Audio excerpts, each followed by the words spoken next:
भली भांति कई लोग जानते हैं, कुमार साहब के भतीजे भी हैं मनोहरलाल कुमार जी के, और ये भी काफी हद तक जो लोगों के लिए हितों के लिए काम करते हैं। और मेरे छोटे भाई दीपक जो उपाध्यक्ष हैं, और यहाँ पर इनका वर्क आप लोग देखते भी रहते हैं।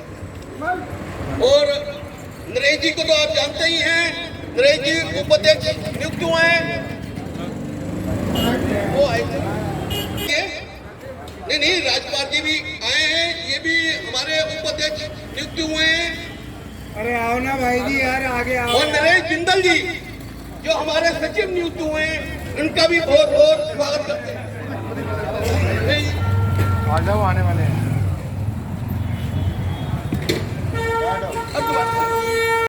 कि हम लोग जो फैसला का टीम होगी वो आपके द्वार आएगी।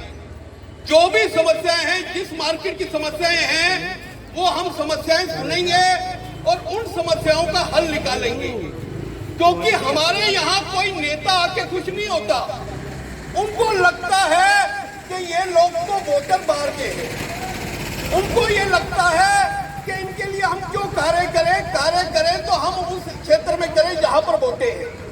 मगर वो ये नहीं जानते कि सदर बाजार का व्यापारी वो व्यापारी है जो पूरी दिल्ली में फैला हुआ है, और हर जगह कहीं ना कहीं का वोटर भी है, और कहीं ना कहीं अच्छी संस्थाओं से भी जुड़ा हुआ है। तो मगर फिर भी सदर बाजार का विकास ना के बराबर है।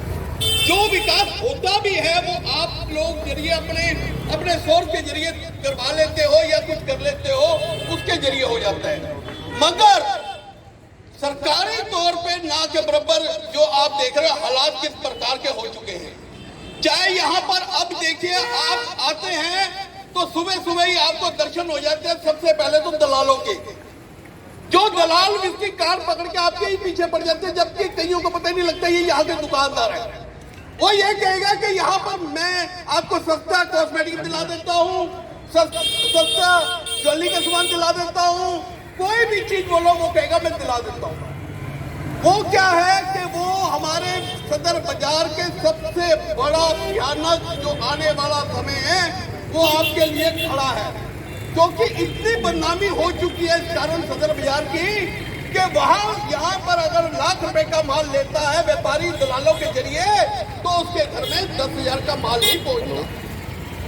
तो ये सबसे बड़ी नाजुक हालत है।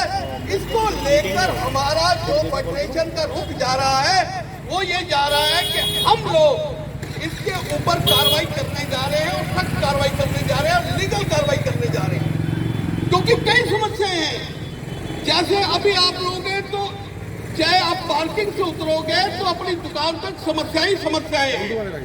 कोई शाम तक भी कोई ये नहीं कह सकता कि सदर बाजार हम सही ढंग से बैठे हैं। तो इसका कारण क्या है?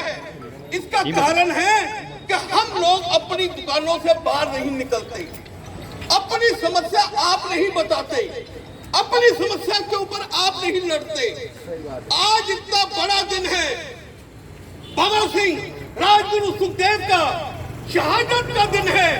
आप ये बताइए, अगर वो सोच के ये बैठ जाते कि ये दूसरा करेगा या व्हाट्सएप पर ही उस समय होता लगा रहते, तो क्या हमें आजादी मिल सकती थी?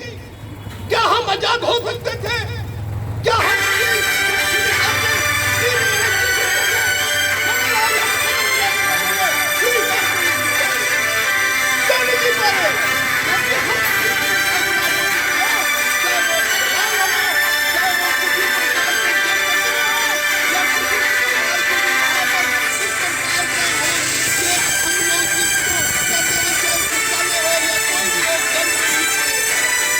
मार्केट के व्यापारी हैं, और व्यापारी कहीं ना कहीं काफ़ी हद तक संतुष्ट नहीं है, क्योंकि मार्केटों में व्यापार नहीं ना के बराबर है, और व्यापारी जो है या आप लोगों के परिवार जो है वो यहाँ पर आना पसंद नहीं करता है। रीज़न आपको भी पता है, और यहाँ पर जो भीड़ का कारण है वो व्यापारी खुद ही अपनी परेशानी खड़ी करता है। देखिए, पहली बात तो आज जो बलिदान दिवस है शहीद भगत सिंह राजगुरु सुखदेव का, हम उनको नमन करते हैं। और हमारा यही कहना है कि आज हमने जो फैसला ने जो आज आंदोलन की एक आह्वान दिया है, उसका यही कारण है कि जिस प्रकार सदर बाजार के हालात हो गए हैं, बहुत ही नाजुक हालात हो गए हैं कि एक तरह से देखा जाए तो यहाँ पर कुछ भी सही नहीं है। और जो भगत सिंह राजगुरु सुखदेव ने एक लड़ाई लड़ी थी आज़ादी के लिए, वो हम पूछ रहे वो आज़ादी है कहाँ?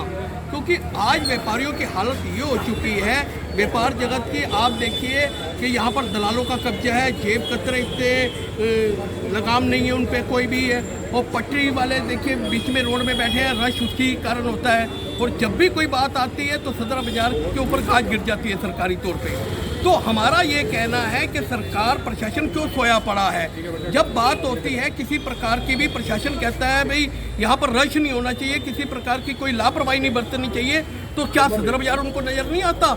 और यहाँ का सदर बाजार का व्यापारी लगातार प्रशासन को इस बात में शिकायतें करता आ रहा है और बताता आ रहा है कि ये यहाँ पर दिखते हैं, मगर प्रशासन किसी भी इस चीज़ को सुनने को तैयार नहीं है। और जो यहाँ के नेतागण हैं, चाहे वो किसी भी पार्टी को, मैं उस पार्टीबाजी में नहीं जा रहा, उसका ये कारण है वो यहाँ हम वोटर नहीं है, यहाँ का विकास भी नहीं हो पा रहा। सर यहाँ पर दुकानदार खुद अपनी दुकानों को कब्जा करके बैठा हुआ है, बाहर पटरी के बाहर निकल रहा है, फुटपाथ तो बिल्कुल खत्म हो चुका है। देखिए, व्यापार तो अपना दिक्कत होगी। हाँ, मैं वही कह रहा हूँ, पहली बात तो हम उन दुकानदारों को भी लगाम कस रहे, मगर वो दुकानदार नहीं करेगा तो वहाँ पर आके तो पटरी वाले लगा देंगे, ये भी सबसे बड़ा कारण है।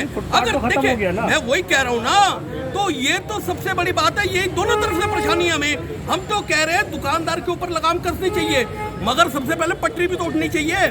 आज पटरी जो है, पटरी नहीं उठती, वो क्या होता है, दुकानदार हटा के, जिस टाइम आपने देखा ऑर्डर नहीं बनता, क्या था, दुकानदार तो अपने घर पे बैठा हुआ है, जिसकी दुकान बंद है वहां पर उसकी दुकान के बाहर पटरी लगी हुई है, तो ये कौन इसकी जिम्मेवारी लेगा, इसकी कौन सुनेगा? हम कहते हैं जो दुकानदार है उसके खिलाफ भी कार्रवाई करे सके। हम फैसला पूरी तैयार है, अगर कोई दुकानदार अपने बाहर कब्जा करता है उसके खिलाफ लीगल कार्रवाई हो और उसकी जो दुकान है बेशक सील की जाए, हमें कोई दिक्कत। मार्केट प्रधान यानी कि कोई भी एक्शन नहीं लेगा दुकानदार के खिलाफ, क्योंकि दुकानदार तो खुद बात नहीं, भाई फिर बात ही नहीं आप समझ रहे, आप बात ही नहीं समझ रहे। जब आप समझ रहे हो, क्या दुकानदार जाके पटरी वालों से आप लड़ लोगे? पटरी वाले 500-500 बंदा इकट्ठा हो जाते हैं, ये प्रशासन की ड्यूटी है या प्रधान की ड्यूटी है? बताइए आप ये बताइए, ये ड्यूटी किसकी है? प्रशासन किस लिए है? पुलिस किस लिए है? जो एमसीडी किस लिए है? और बात आती है व्यापारी के ऊपर, जब दुकानदार के ऊपर बात आती है तो हम कहते हैं तो पटरी वालों को भी उठाना चाहिए, जो भी चीज़ है उठा दे, हम उनका साथ देंगे, पर करेगी तो सरकार ही ना। जब हम लोग डंडे लेके उठे, हम जो प्रधान या जनरल सेक्रेटरी डंडे लेके मार्केटों में चले, हमारा यही काम रह गया क्या? हम बदमाश बन जाए? ये तो चाहेगी सरकार करेगी ये काम।